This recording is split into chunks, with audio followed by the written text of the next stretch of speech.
Right. Good day. In this video, I want to quickly talk about the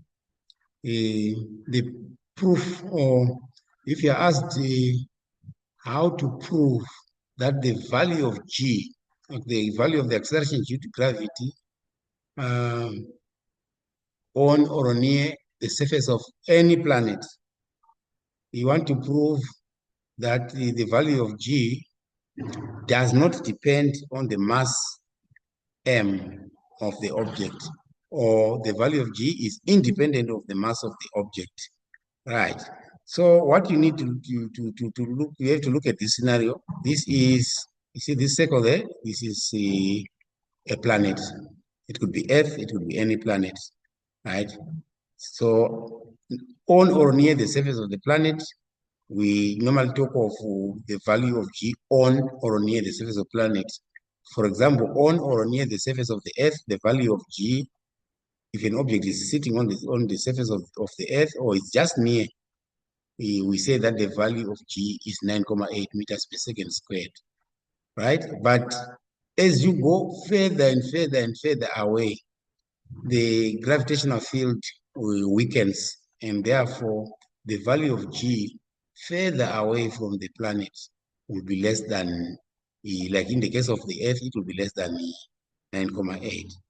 Right. So we are going to apply Newton's law of universal gravitation, which says that the the force F, which is called the gravitational force, right? Which is actually the gravitational force. But if you are dealing with small masses, mass M1 and M2, you can just call it you don't need to put that little g. You don't need to you can just call it the force of attraction between any two objects with mass, right? But now when you begin to talk of an object, this one, this small m, and a planet, that force actually between these two objects is called gravitational force, which is actually the other word for gravitational force is weight. That's why you realize that it is actually mg, right? That's the starting point. And then the next point that I want to raise is and then the formula is this is equal to big G small m times big M over y over r squared. Let's look at that. Remember, when you look at Newton's law of universal gravitation,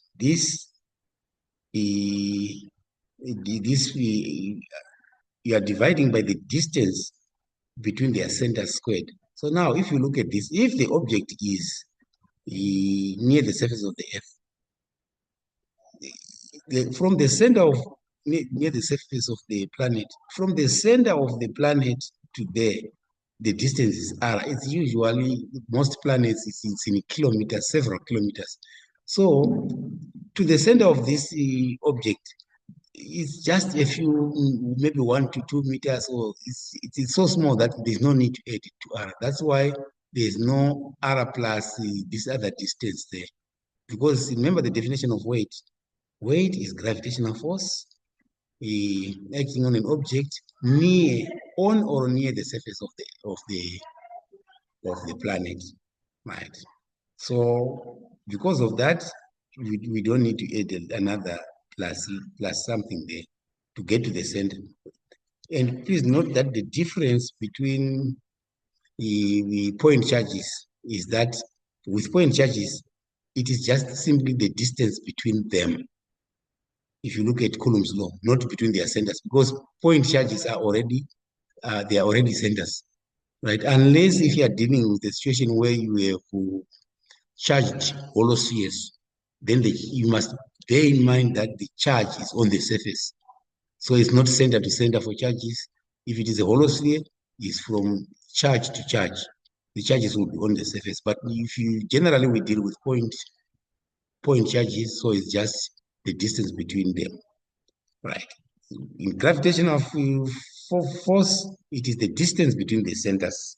If there was another planet there and this planet, it will be the distance between their centers, right? I think that is important. And then the other important thing that I want to mention before I look at the proof there is, let's say this is the small planet. Sorry, this is the object, the small object. The force on it, which we call gravitational force, from which is the pull of the planet, is this Fg. I'll call it Fg here.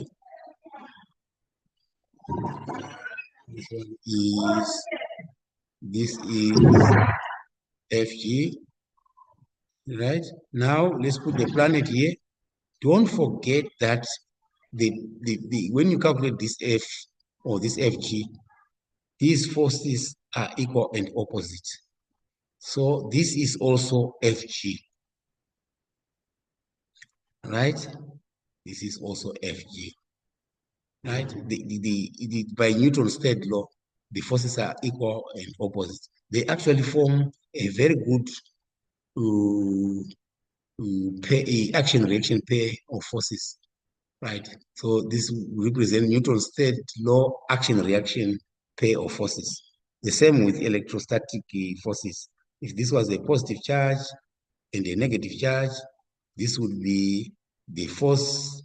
This would be the force. If this is A, if this is B, this force would be the force of B on A, which is to the right, and this one would be the force of A on B. So you can clearly see that which is to the left, because the action-reaction, the pair of forces are always equal and opposite. So it's very, very important that we are aware, and you will be applying Newton's third law. And here you will be applying also Newton's third law. Although to get to the value of the force, we are actually using Newton's law of universal gravitation. Right. So all you need to do the proof is if you can write this statement out, take note that this is just simply the radius of the planet squared. There's very little to add because you are dealing with on or near. So it's 3 steps and you collect all your marks. So all you need to do there, the m's cancel, and therefore you are left with this, which if you look at the formula for G now, it doesn't have the mass of the object. So clearly you can conclude that the acceleration due to gravity G near the surface of the planet does not depend on the mass of the object. You can go on to say it depends on the mass of the planet, big M, can you see? And also on the radius of the planet. The bigger the mass, the bigger the value of G mathematically, because they are directly proportional, right? And obviously, it is clear from this that the bigger the radius of the planet, and you see that is being squared, the smaller the acceleration due to gravity. The other thing you also need to be aware is the relationships, right? If you were to plot G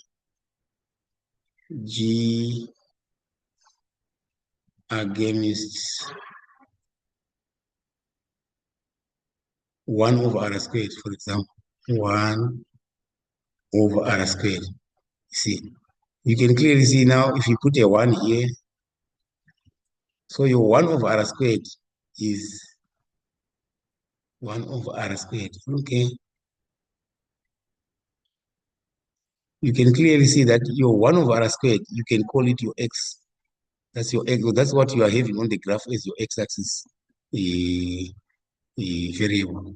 And then this y is your G is your y-axis variable, right? What you are left with is Gm. That should be your gradient. And therefore, is y is equal to mx. It's almost in the form y is equal to mx. So therefore, your m, the gradient of your graph, and it's passing through the origin because there's no plus c there. So you can put your graph like this. The gradient is a straight line, sorry. Straight line, your gradient will be Gm. Right. I think that is it on this one. I think I'm planning maybe to do also to prove that on an incline, whether if there's friction and if there's no friction, we can actually prove that the acceleration of the object does not depend on the mass of the object, right? Provided we ignore air resistance, of course, right? It only depends, yeah, it depends on the angle of inclination, yeah. So I'm going to do one, yeah, because it's also a popular question, so that at least we don't leave any part of the syllabus untouched. Thank you so much. Please subscribe. I'll be back with more and more and more. Right. Please strike the like button. Thank you so much. Have a good day.